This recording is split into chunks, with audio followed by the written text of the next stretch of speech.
Welcome back to the Mental Health Minute. I'm Dr. Emily Mayfield, a licensed psychologist. Thank you for watching this video and being a part of the Mindset Therapy family. For most of us, we have been called a name at some point in our life. It could have been a childhood friend, sibling, parent, or even coworker. Sometimes the name calling is meant as a joke with no ill intentions, while other times the name calling is meant to belittle. When someone is a friend and someone we trust, it can be easy to see that the name calling is meant as a joke. However, other times it is less clear whether the person was joking and what their intentions were. Regardless of the reason someone is calling you a name calling is never okay. But first, before we discuss that further, thank you for watching this video and being a part of the Mindset Therapy family. You can follow us on social media for more content related to all things mental health. If you know someone who might enjoy this video, please share it so we can continue to have the Mindset Therapy family grow. Name calling is when an insulting label is directed at someone. The name calling is intended to hurt the other person and is usually meant to target a specific insecurity they have. Examples of name calling might include telling someone they are stupid, ugly, fat, worthless, unsuccessful, will never be good enough, or they make you miserable. When someone calls you a name and you mention how it hurts you or was inappropriate, the abusive name caller will often say that they were joking and blame you for not having a sense of humor or understanding a joke. The name caller invalidates your own experiences, and this further contributes to the power and control they have in the name calling they do. Name calling is used by toxic people to control. When someone feels out of control in a situation and has poor communication skills, they revert to name calling. This is especially true when the name caller doesn't have actual content to support their argument. They may accuse you of something and then name call and belittle you because they don't have any proof for their accusations.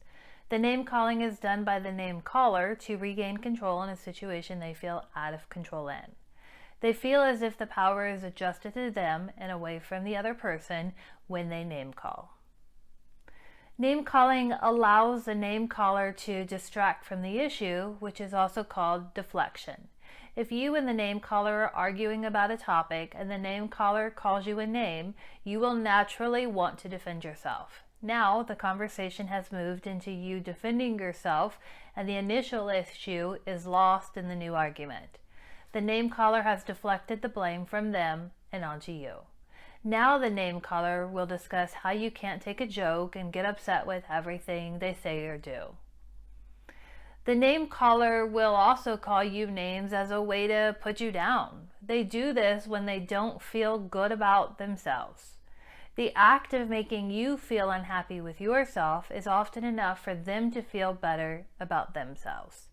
The name calling is frequently not about you and what they actually think of you, but a quick way for them to make a jab at you to see you hurt, and then they can boost their ego.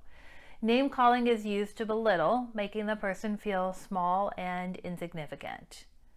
Name calling is never effective because it shuts down all communication. This can be through deflection and avoiding the issue at hand by changing the focus of the conversation, or by the person being called names getting upset and leaving the conversation. When name calling is introduced into the interaction, the possibility for effective communication is lost.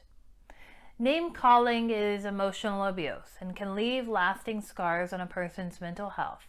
Logically, someone may understand the words they are being called aren't true. However, emotionally, they question what is being said to them and whether it could be true.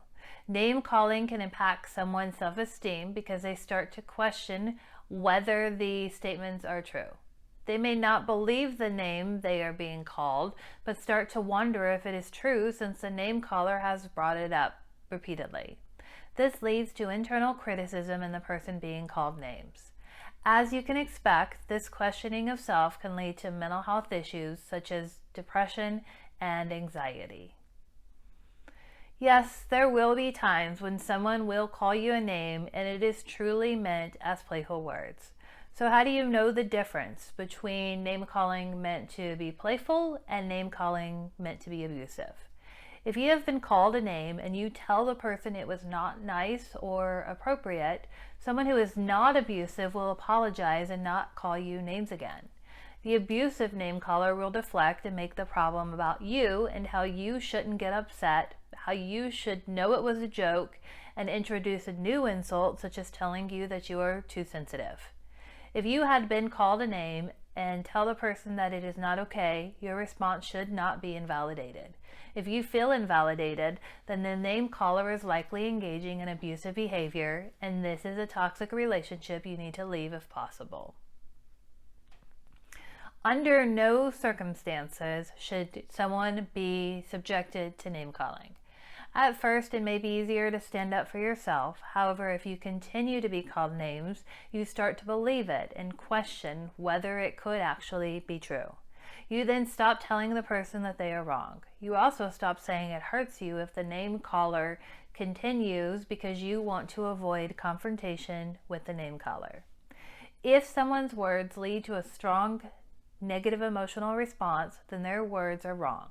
It is best to get professional assistance or leave the relationship as soon as possible so that you can remain in control and not give up your control to the abuser. Comment below if you have been called names and how you handled it. Your experiences can help someone who might be in a similar situation. Also, if you enjoyed the content of this video, please give it a thumbs up. If you haven't already, hit that subscribe button to be a part of the Mindset Therapy family.